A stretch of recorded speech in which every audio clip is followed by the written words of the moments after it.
Let's mic news wrap. Let's mic news wrap में अब सुनते हैं दिन भर की अहम खबरें सिर्फ 10 मिनट में। सबसे पहले सुर्खियां।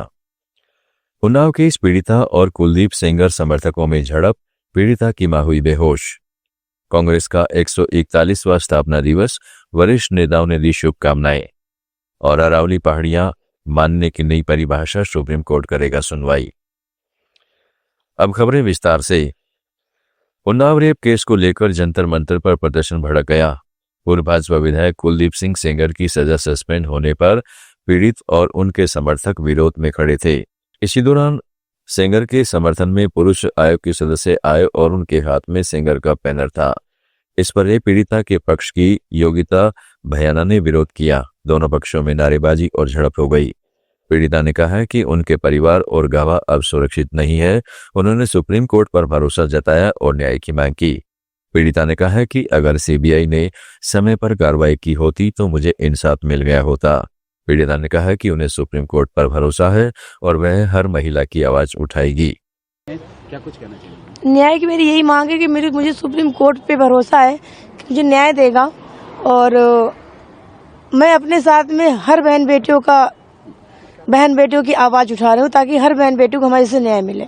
आगे की यही योजना है कि मैं अपनी लड़ाई लड़ूंगी, मुझे न्याय मिलना चाहिए। मैं भी देश की बेटी हूँ, मैं भी प्राइम मिनिस्टर जी की बेटी हूँ, माननीय मुख्यमंत्री जी की बेटी हूँ। जंतर मंतर की तरफ आपको जाने दिया जा रहा है क्या? सुप्रीम कोर्ट 29 दिसंबर को उन्नाव मामले में सुनवाई करेगा। चीफ जस्टिस सूर्यकांत की अध्यक्षता वाली बेंच दिल्ली हाई कोर्ट के फैसले को चुनौती देने वाली सीबीआई याचिका पर सुनवाई करेगी। 23 दिसंबर को दिल्ली हाई कोर्ट ने कुलदीप सेंगर को सशर्त जमानत दी थी। इसके बाद में लगातार विरोध प्रदर्शन हो रहे हैं। कांग्रेस पार्टी ने अपना 141वां स्थापना दिवस मनाया। इस मौके पर पार्टी के राष्ट्रीय अध्यक्ष मल्लिकार्जुन खड़गे, सोनिया गांधी, राहुल गांधी, प्रियंका गांधी, राजस्थान के पूर्व मुख्यमंत्री अशोक गहलोत समेत कई वरिष्ठ नेताओं ने शुभकामनाएं दी। कांग्रेस अध्यक्ष मल्लिकार्जुन खड़गे ने दिल्ली के इंदिरा भवन में ध्वजारोहण किया। खड़गे ने कहा, 140 साल के गौरवशाली इतिहास में सत्य, अहिंसा, बलिदान, संघर्ष और देशभक्ति की महान गाथा को याद किया। सोनिया गांधी के नेतृत्व में बनी यूपीए सरकार के दौरान नागरिकों के अधिकारों की रक्षा के लिए कई अहम कानून बनाए गए।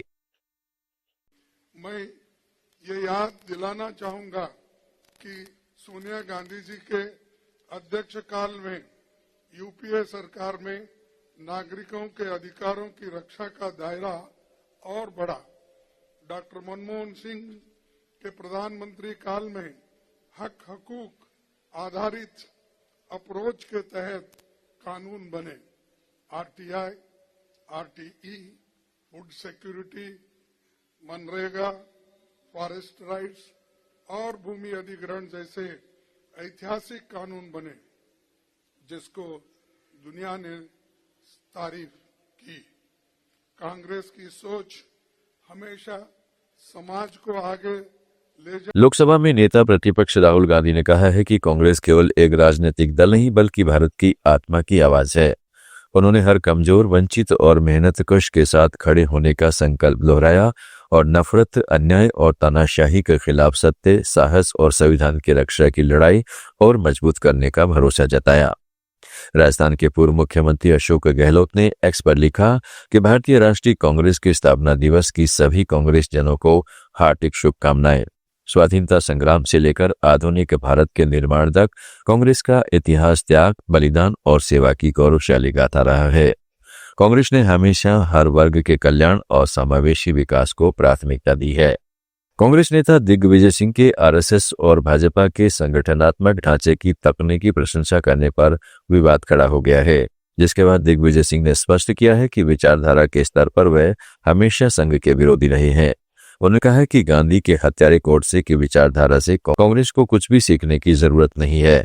उनकी टिप्पणी केवल संगठनात्मक अनुशासन और जमीनी कार्यकर्ताओं को शीर्ष पदों पर पहुंचाने की क्षमता की सराहना तक सीमित थी। बता दें कि यह विवाद उस समय शुरू हुआ जब दिग्विजय सिंह ने पीएम मोदी की 1995 की एक पुरानी तस्वीर साझा की थी, जिसमें मोदी जमीन पर बैठे थे और उनके पास एल.के. आडवाणी मौजूद थे।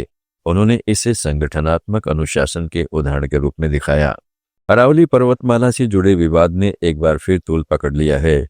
जमीन से 100 मीटर या उससे अधिक ऊंची पहाड़ियों को ही अरावली मानने की नई परिभाषा पर सुप्रीम कोर्ट ने स्वतः संज्ञान लिया है। चीफ जस्टिस सूर्यकांत की वेकेशन बेंच सोमवार को इस मामले की सुनवाई करेगी, जिसमें जस्टिस जे.के. माहेश्वरी और जस्टिस अगस्टिन जॉर्ज मशी भी शामिल होंगे। पर्यावरणविदों का कहना है कि नई परिभाषा से 100 मीटर से कम ऊंची पहाड़ियों में खनन का खतरा बढ़ जाएगा। वही विवाद बढ़ने पर केंद्र सरकार ने पूरी अरावली रेंज में नए खनन पट्टों पर रोक लगा दी है। नए साल की शुरुआत में इंडियन नेवी को 2 नए वारशिप मिलेंगे। इनमें तारागिरी फ्रिगेट और अंजदीप शैलो वाटरक्राफ्ट शामिल है। तारागिरी नीलगिरी क्लास का चौथा फ्रिगेट होगा और अंजदीप नेवी का चौथा शैलो वाटरक्राफ्ट बन जाएगा। Taragiri frigate BrahMos supersonic cruise missile पराग 8 सतह से हवा में मार करने वाली मिसाइल और अत्याधुनिक सेंसर व फायर कंट्रोल सिस्टम से लैस है। नीलगिरी क्लास के फ्रिगेट स्टेल्थ तकनीक, आक्रामक क्षमता और ऑटोमेशन के मामलों में नेवी के सबसे आधुनिक युद्धपोत है। वहीं Anjadip shallow watercraft anti submarine mission, समुद्री खोज और बचाव तथा कम तीव्रता वाले ऑपरेशंस में सक्षम होगा। इन दोनों वारशिप के शामिल होने से नेवी की समुद्री ताकत और सुरक्षा क्षमता और मजबूत होगी। जम्मू कश्मीर में कड़ाके की ठंड और 40 दिन की चिल्लाई कला के बावजूद सुरक्षा बलों ने आतंकियों के खिलाफ अभियान और तेज कर दिया है। किश्तवाड़ा और डोडा जिलों में बर्फ से ढके ऊंचे और दुर्गम पहाड़ी इलाकों में सेना की गश्त बढ़ा दी गई है। खुफिया एजेंसियों के आकलन के मुताबिक जम्मू क्षेत्र में 30 से 35 पाकिस्तानी आतंकी सक्रिय हैं, जो सुरक्षा बलों के बढ़ते दबाव के चलते आबादी से दूर मध्य और ऊपरी पहाड़ियों में छिपने की कोशिश कर रहे हैं। सेना ने अस्थायी बेस, निगरानी पोस्ट और गश्ती ग्रिड बनाकर जंगलों, घाटियों और पहाड़ी इलाकों में नियमित पेट्रोलिंग शुरू कर दी है। Drone, thermal imager, ground sensor और रेडार से आतंकियों पर नजर रखी जा रही है। सीमा से सटे 80 से ज्यादा गांवों में सेना, बीएसएफ और जम्मू कश्मीर पुलिस का संयुक्त सर्च ऑपरेशन जारी है। बीएसएफ के मुताबिक पाकिस्तान ने 72 आतंकी लॉन्च पैड फिर से सक्रिय कर दिए हैं, जिसमें घुसपैठ की आशंका बढ़ गई है। एलओसी पर सुरक्षा और कड़ी कर दी गई है। बांग्लादेश और भारत सीमा विवाद में बड़ा घटनाक्रम सामने आया है। ढाका मेट्रोपॉलिटन पुलिस ने कहा है कि विरोधी नेता उस्मान हादी की हत्या के 2 मुख्य संदिग्ध फैसल करीम मसूद और आलमगीर शेख मेघालय बॉर्डर के रास्ते भारत में छुप गए हैं। पुलिस के अनुसार इन्हें स्थानीय सहयोगियों की मदद मिली। आरोपियों की मदद करने वाले पूर्ति और टैक्सी चालक सामी को भारतीय अधिकारियों ने हिरासत में ले लिया है। बांग्लादेश सरकार इन संदिग्धों को जल्द ही वापस लाने के लिए पूरी कोशिश कर रही है। हत्या से पहले फैसल करीम ने अपनी गर्लफ्रेंड को धमकी भरे संकेत दिए थे। उस्मान हादी की हत्या के खिलाफ बांग्लादेश में 18 दिसंबर से विरोध प्रदर्शन जारी है। प्रदर्शनकारियों ने ढाका के प्रमुख अखबारों और पूर्व मंत्री के घर में तोड़फोड़ और आगजनी की। इंकलाब मंच ने सरकार को 30 दिनों में हत्यारों की गिरफ्तारी और आवामी लीग से जुड़े एजेंटों पर कार्रवाई का अल्टीमेटम दिया है। यह मामला बांग्लादेश भारत सीमा और राजनीतिक तनाव को नई ऊंचाइयों पर ले गया है। बीते हफ्ते शेयर बाजार में सिर्फ 4 दिन कारोबार हुआ, क्योंकि क्रिसमस के चलते 25 दिसंबर को बाजार बंद रहा। इसके बावजूद बाजार का मूड मजबूत बना रहा। बीएसई स्मॉल कैप इंडेक्स करीब 1% चढ़ा, जबकि मिड कैप और लार्ज कैप इंडेक्स में 0.3% की बढ़त दर्ज की गई। सेंसेक्स 112 अंक बढ़कर 85,041 पर पहुंच गया और निफ्टी 50 भी 75 अंक बढ़कर 26,042 के स्तर पर बंद हुआ। सबसे बड़ी खबर यह रही कि सिर्फ 4 कारोबारी दिनों में 5 शेयरों के निवेशकों को जबरदस्त मुनाफा हुआ। पीएच कैपिटल का शेयर 74% उछला। मोदी रबर ने करीब 57% का रिटर्न दिया। नागपुर पावर के शेयर में 44% की तेजी रही। टीमो प्रोडक्शंस HQ करीब 44% चढ़ा, जबकि बाबा आर्ट्स के शेयर ने करीब 37% का रिटर्न दिया। कम कारोबारी दिनों में स्मॉल कैप शेयरों की ये रैली निवेशकों के लिए खास रही। न्यूज रैप में आज इतना ही। जुड़े रहिएगा लेट्स माइक के साथ। फॉर्म्स पर It's time for news. It's time for more than radio.